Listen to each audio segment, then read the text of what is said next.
अस्सलाम वालेकुम स्टूडेंट्स। आज हमारा सेकंड लेक्चर है मोल एंड एवोगाड्रो से रिलेटेड। पिछले लेक्चर में हमने mole as a unit of measurement की थी। आज हम mole as a unit of counting करेंगे। तो mole also counts the number of atom molecule और ion present in it and that counting is called Avogadro number.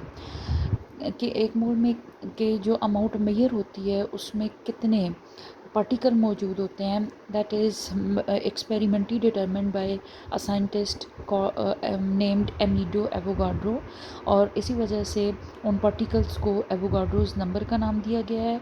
और वो कितने होते हैं तो वो क्या है, तो नंबर ऑफ एटम मॉलिक्यूल और ion present in one mole of substance is called Avogadro number.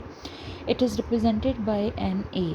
और इसकी जो वैल्यू होती है that is 6.02 10⁻23, which means that 1 mole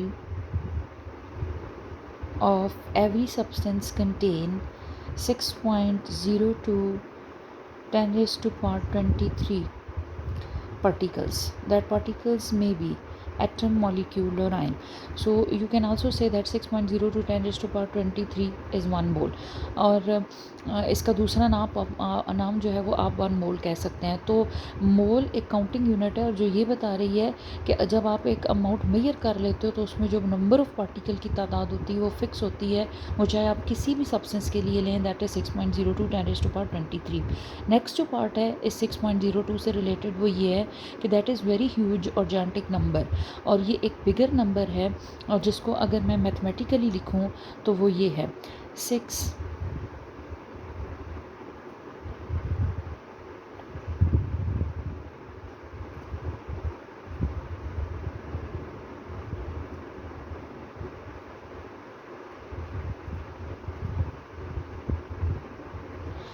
that much bigger large gigantic number that is. So ये जो है वो एक बहुत ह्यूज नंबर है जो कि ये बता रहा है कि एक मोल में इतने पार्टिकल होते हैं। और अगर मैं इस नंबर को वर्ड्स दे दूं तो it is 602 हेक्सिलियन particles, and it is also called 602 trillion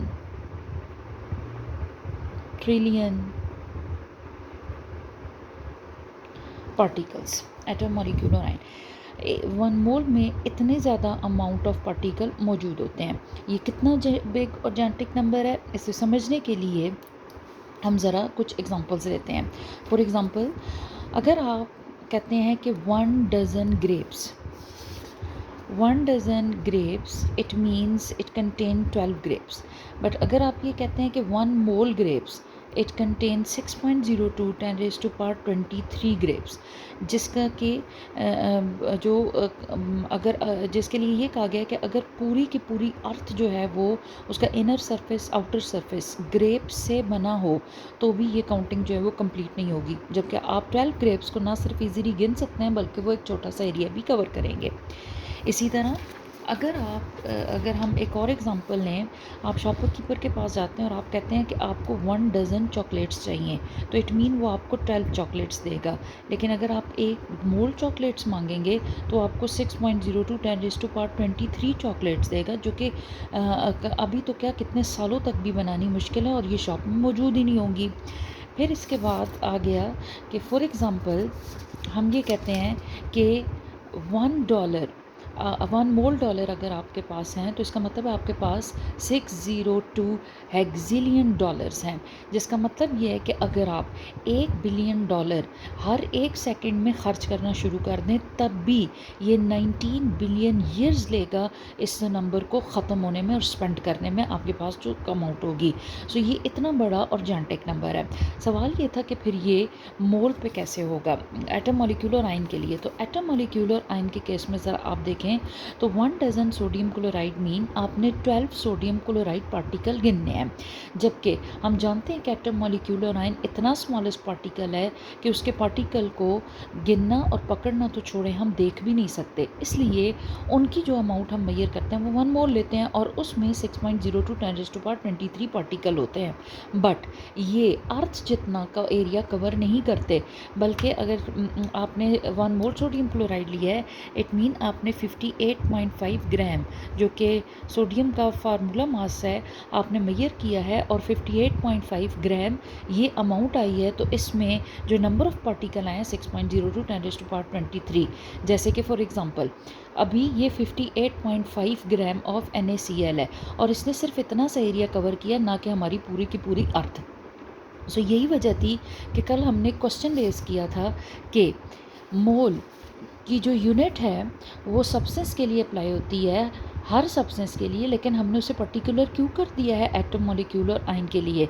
वो इस वजह से because atom, molecule and ion are tiny particles, और ये टाइनी पार्टिकल्स इस ह्यूज नंबर पे भी एक छोटा सा एरिया और स्मॉल एरिया कवर करते हैं। एग्जाम्पल से अब ज़रा कुछ मोल की इनको समझते हैं। तो 1 mole of hydrogen atom contain how much particle? तो पहले ग्राम देख लेते हैं। 1 mole of hydrogen atom mean 1.008 gram of hydrogen. और इस इतने ग्राम ऑफ हाइड्रोजन अगर आप मेजर करते हैं तो आपके पास उसमें जो पार्टिकल होंगे दैट आर 6.02 10⁻23 एटम्स हाइड्रोजन के होंगे। सिमिलरली अगर आप 1 mole of carbon dioxide molecule लेते हैं तो कार्बन डाइऑक्साइड का मोलर मास 44, अगर आप 44 ग्राम कार्बन डाइऑक्साइड मेजर कर लेते हैं तो उसमें आपके पास कोई एक पार्टिकल नहीं बल्कि 6.02 10⁻23 मॉलिक्यूल्स आएंगे। फिर इसी तरह अगर आप 1 मोल ऑफ मैग्नीशियम सल्फेट लेते हैं तो मैग्नीशियम सल्फेट का फार्मूला मास है 120 ग्राम, 120, और अगर आप उसे ग्राम में ले लेते हैं तो आपने 120 ग्राम अमाउंट मेजर की, उसमें कोई एक पार्टिकल नहीं बल्कि आपकी दफ़ा इसमें 6.02 10⁻23 फार्मूला यूनिट्स जो हैं वो फार्मूला यूनिट्स मौजूद होंगी। जो मैथमेटिकली आप फार्मूला यूज़ करेंगे that is number of particle is equal to number of mole multiply by Avogadro's number. If you know the number of mole given to you then multiply it with Avogadro's number. आप उससे number of particle अपने numerical के लिए find कर सकते हैं। और for example अगर आपको मोल पूछा जाए और नंबर ऑफ पार्टिकल गिवन हो तो आप इसे फार्मूला को रीअरेंज कर लें। एट द एंड ये याद रहे कि जो फाइनल रिजल्ट है वो ये है कि mole is a unit and it is a unit of measurement and counting. Measurement amount in gram and counting mean number of particles।